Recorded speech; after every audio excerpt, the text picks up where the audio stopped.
Price the Lord.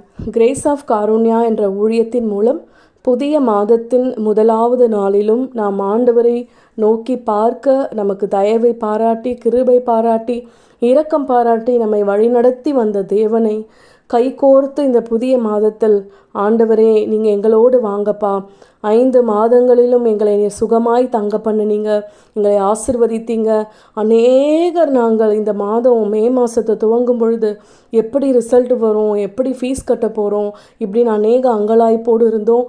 ஆனாலும் தேவன் ஏதோ ஒரு வகையில் எங்கள் தேவைகளை எல்லாம் சந்தித்து ஏதோ இந்த 6வது மாதத்திலும் கூட எங்கள் பிள்ளைகளோ கல்லூரிக்கு போகவும் ஸ்கூலுக்கு போகவும் தேவைகளை நீங்கள் சந்தித்தீங்கன்னு சொல்லி மனநிறைவோடு இருக்கிறீங்களா? இந்த நாளிலும் கூட அந்த சாட்சியை அநேகரிடம் பகிர்ந்து கொள்ளுங்க. எப்படி காற்றும் காணாமல் மழையும் காணாமல் வாய்க்கால்கள் நிரப்பப்படும் என்று சொன்ன ஆண்டவருடைய அந்த ஆசீர்வாதம் நம்முடைய வாழ்க்கையில் நிறைவேறினது என்பதை அநேகர் உணர்ந்து கொள்ளுகிற நாளாக இந்த நாள் அமையட்டும். சாட்சிகளை ஏறெடுக்க ஒரு நாளும் தயங்காதீங்க, தாமதிக்காதீங்க, வெட்கப்படாதீங்க. ஆண்டவருடைய நாமத்தை நம்ம எந்தெந்த இடத்துலலாம் மேன்மைப்படுத்துகிறோமோ அப்பொழுதெல்லாம் நம்ம குடும்பத்தின் ஆசீர்வாதங்கள் நிலைப்படும், உறுதிப்படும். ஆண்டவர் அதை தொடர்ந்து நமக்கு நிறைவேற்றி தர வல்லவராயிருக்கிறாருங்க. அதே போல் இந்த வார்த்தைகளை கேட்குற நீங்கள் அநேகருக்கு அனுப்புங்க. நீங்களும் விசுவாசித்து ஒரு லைக் போடுங்க. இது இந்த சேனலை ப்ரமோட் பண்ணணும், எங்களுடைய சேனலுக்கு நிறைய சப்ஸ்கிரைபர்ஸ் வரணும் அப்படின்ற ஒரு எண்ணத்துலலாம் இல்லை. நிச்சயமாகவே ஆண்டவருடைய பிள்ளைங்க இந்த உலகெங்கிலும் இருக்கிறாங்க, அவரை விசுவாசிக்கிறாங்க, அநேக நன்மைகளை பெற்றுக்கொள்கிறோம். அந்த சாட்சிகளை நாங்கள் இது நிமித்தம்தான் உறுதிப்படுத்துகிறோன்னு சொல்லி காண்பிக்கிறதான ஒரு வழியாக இந்த வழி நமக்கு அமையட்டும். ஆண்டவரை நம்புங்க. இந்த புதிய துவக்கத்திலும் கூட பிள்ளைகள் ஸ்கூல் போகும்போதும் காலேஜ் போகும்போதும் கூட ஜெபம் பண்ணி அனுப்புங்க. புதிய ஒரு துவக்கத்தில் புதிய ஒரு ஞானத்தையும் தெளிந்த புத்தியையும் கீழ்ப்படிதலையும் ஒழுக்கத்தையும் நம் குழந்தைகள் வாழ்க்கையில் தரப்போகிறாரு.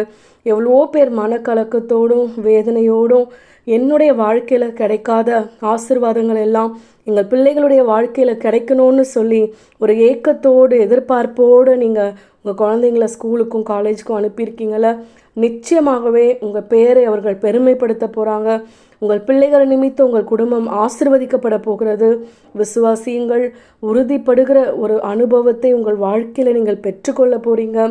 தலை நிமிருகிற ஒரு ஆசீர்வாதத்தை நீங்கள் பெற்றுக்கொள்ள போகிறீங்க. வெட்கப்பட்ட இடத்திலெல்லாம் நூறத்தனையான ஆசீர்வாதங்களை ஆண்டவர் உங்களுக்கு தரப்போகிறாரு.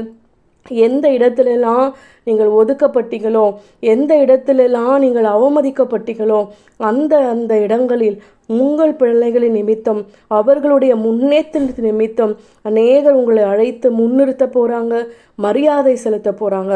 அந்த நாள் சமீபமாக இருக்கிறது.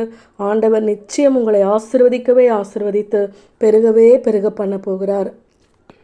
எனக்கொரு நேசர் உண்டு, அவர்தான் இயேசு ராஜா. எனக்கொரு புகலிடம் உண்டு, அவர்தான் இயேசு ராஜா. அவர் நல்லவர், சர்வ வல்லவர், அன்பு நிறைந்தவர். அவர் நல்லவர், சர்வ வல்லவர், அன்பு நிறைந்தவர்.